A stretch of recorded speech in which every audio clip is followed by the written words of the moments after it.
Hey guys, this is poetspice Jamie Lowell Tallulah, and I am here to do a design team process video for the Not Too Shabby shop, and it is the Coffee and Friends. So here I am using a tonic dye, and it creates a coffee cup. So I thought this was the perfect thing to use. Here you can see the items in the kit. Now unfortunately the entire kit has sold out, but there are some other items left. So like these stamp sets are left as of filming this video, and if you were lucky enough to get the paper pads, here's what they look like. And of course I loved the colors because they are blue.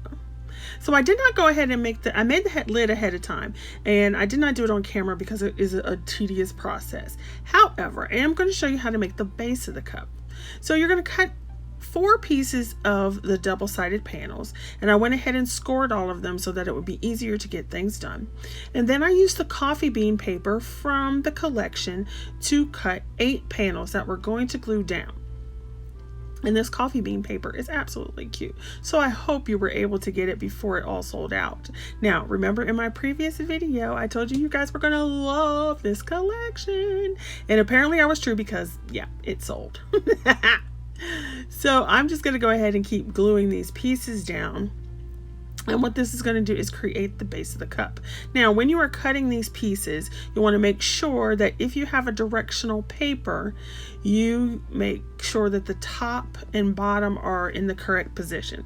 So here it doesn't really matter because the beans are multi-directional, but just keep that in mind if you were going to do this die or any die that's similar, like a teacup or anything like that. You want to make sure you pay attention to the direction. So yes, this paper was just absolutely so cute. But don't forget that you can use other papers. So you will see at the end of this, I used papers from the Lazy Days collection, and it works well because it has a coffee theme, relaxed tea, food kind of thing as well.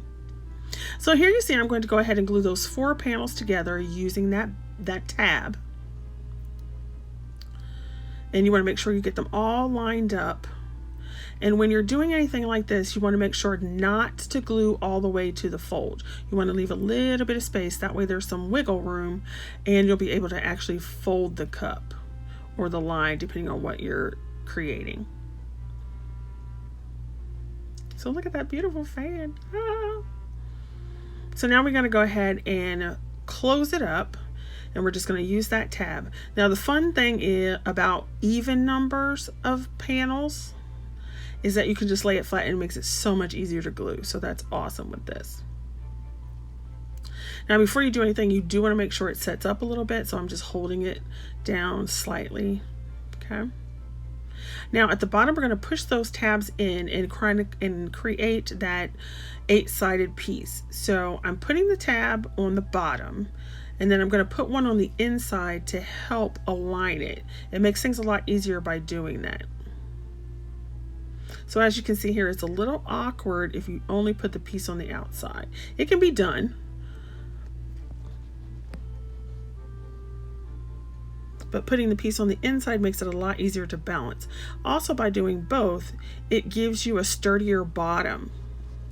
So here you can see I'm pushing that in there at the bottom, and it makes the rest of the cup more sturdy.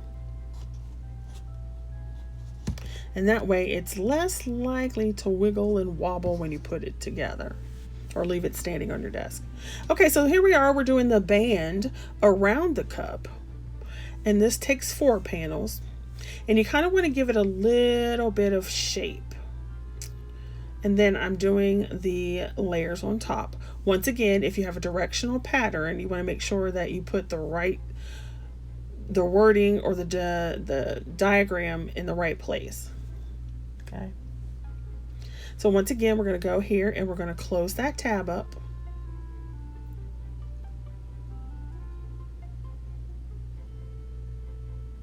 And once again, it's even panels, so it makes it a lot easier to glue down.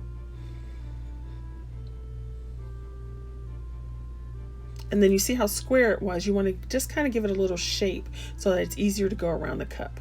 Now there's a lip on the edge, so I wanted to go ahead and glue that down. And then see, when you slide it on, it looks so wonderful. Now I'm actually going to go through and put a little bit of glue on there to keep the wrapper on the cup. Then I took some of the ephemera pieces and I wanted to put a sentiment or something on the side of the cup. Now once again, hopefully you were able to get the ephemera, but don't be stuck in this. So anything that you have, if you go back to the Lazy Days collection, you can use any of those pieces that you have there. You could also just cut some of the images out of the paper. So like the teacup or the coffee cup, and create your own collage.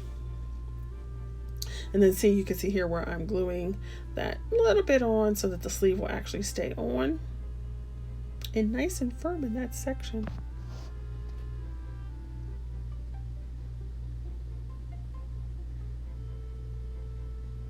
It's such a cute die. So there are plenty of companies that have a cup dies now, so you can go get that. And then it's so easy. Look how beautiful that paper looks. Now, because it's sold out, I went ahead and did another version with the Lazy Days collection, like I was saying earlier. So here are two pieces from that. And I used the macaroons, but I used the one that was all purple. But as you can see, both of these pages have little pieces of cookies and chocolate, so you can always free cut those or hand cut those. Here's the stamps, and you can see the little donuts and so forth that are there. I colored some of those up. Now I believe the stamp is sold out, but in the description box I will put the digital link for the hamster that you can still pick up. So how cute is that? Love it. So now, yay! Here is the version with the Lazy Days collection paper. And as you see, it still has that coffee, macaroons, donuts, chocolates, yummy, yummy goodness kind of thing going on. And here you can see the little hamster. He's so cute. I used my hoo-hoo markers, and I also used some 10 mint gel pens to put the little stripes on the donuts. I popped them up on some foam tape to give them a little bit of dimension. I also fussy cut his little hands so that they would actually hold the donut and hold the little coffee cup that he's got or she's got. There was a little bow, but I decided not to put it on there. He's just too adorable. So there you can see the coffee cup, and have fun. Don't forget to go check out the shop, and thanks for watching. Bye-bye.